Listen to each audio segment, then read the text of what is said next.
السلام علیکم ورحمۃ اللہ وبرکاتہ۔ امید کرتا ہوں کہ دوستو آپ سب خیریت اور عافیت سے ہوں گے۔ رمضان مبارک کا مہینہ چل رہا ہے اور روزے بھی مکمل ہونے جا رہے ہیں، کچھ ہی دن اور باقی رہ گئے۔ اسی لیے بھائیو اور دوستو، رمضان مبارک کا مہینہ یہ مہینہ ایسا ہے بابرکت والا جو کہ تمام مہینوں سے زیادہ افضل ہے، تمام مہینوں سے زیادہ افضل ہے یہ مہینہ۔ اسے غنیمت سمجھے اور اس مہینے کو اپنے اندر سمائیں، اور اس مہینے کے اندر میں اس مہینے کو ایسا سمجھے یہ میرے لیے خاص ہے، یہ میرے لیے خاص ہے یہ مہینہ۔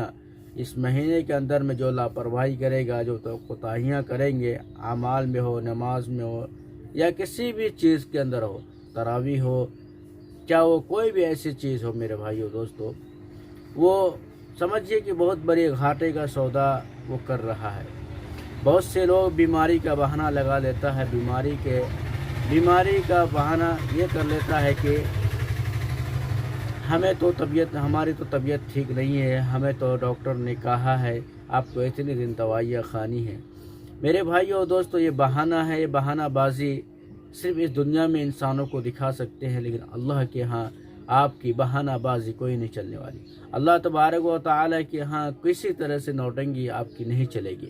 اللہ تبارک و تعالیٰ ہر ایک چیز سے واقف ہے، آپ کی ہر ایک بھید سے واقف ہے، آپ جو سوچ رہے ہیں اس سے بھی واقف ہے، آپ جو کرنے جا رہے ہیں وہ بھی اس سے واقف ہے، جو کر چکے اس سے بھی واقف ہے، جو آئندہ آپ کریں گے اس سے بھی واقف ہے۔ میرے دوستوں اور بزرگوں، ہم تو اللہ تبارک و تعالیٰ کو تو دیکھ تو نہیں سکتے ہیں، لیکن اس کے احساس تو ضرور کریں گے۔ میرے محترم دوستو، سب سے پہلی بات آپ یہ سوچتے ہوں گے کہ ہم انسانوں سے بہانہ بازی کر کے ہم نکل جائیں گے۔ میرے بھائیو دوستو، کب تک نکلیں گے؟ کب تک نکلیں گے؟ ذرا آپ سوچئے، ذرا فکر کریے، ذرا آپ خود سے سوچئے، غور کیجئے، آپ کب تک نکلیں گے؟ میرے بھائیو دوستو، جب تک کہ آپ کی آنکھیں کھلی ہے تب تک آپ بچتے رہیں گے، اور جس دن آپ کی موقع ختم ہو جائے گا، جس دن آپ کا وقت مکمل ہو جائے گا، اس کے بعد پھر آپ کیا کریں گے آپ خود سوچ سکتے ہیں۔ اس کے بعد آپ کے ساتھ کیا حشر ہوگا، آپ قبر کے اندر میں اللہ کے فرشتوں کے سامنے کیا جواب دیں گے۔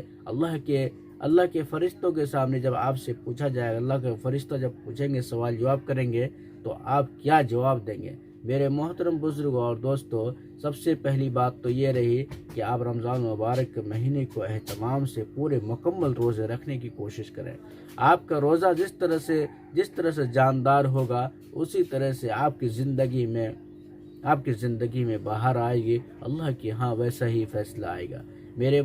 میرے محترم اور بزرگوں دوستو، سب سے پہلی بار رمضان مبارک کے مہینے کے اندر میں آپ سب جو ہے کم سے کم بہت سے لوگ تو رمضان مبارک کے علاوہ، رمضان کے مہینے کے علاوہ نماز تو نہیں پڑھتے ہیں، لیکن رمضان کے مہینے میں بہت اہتمام کرتے ہیں نمازوں کا۔ لیکن رمضان مبارک کے مہینے جب ختم ہو جاتی ہے، یعنی مکمل ہو جاتے ہیں، تو اس کے بعد اس نے جو پوری محنت کی تھی، پوری زندگی پوری مہینہ کا جو محنت کیا تھا اس نے پورے اہتمام کے ساتھ، آپ جانتے ہیں کہ آگے تک وہ کیوں نہیں جاتا، اس کی محنت آگے تک اس کی رنگ کیوں نہیں دکھاتی ہے؟ میں بتانا چاہوں گا آپ کو کیوں نہیں۔ بس یہی کہ اس کا جو محنت اور وہ جو پوری مہینہ جو محنت کرتے ہیں، صرف ایک رسم و رواج کے لیے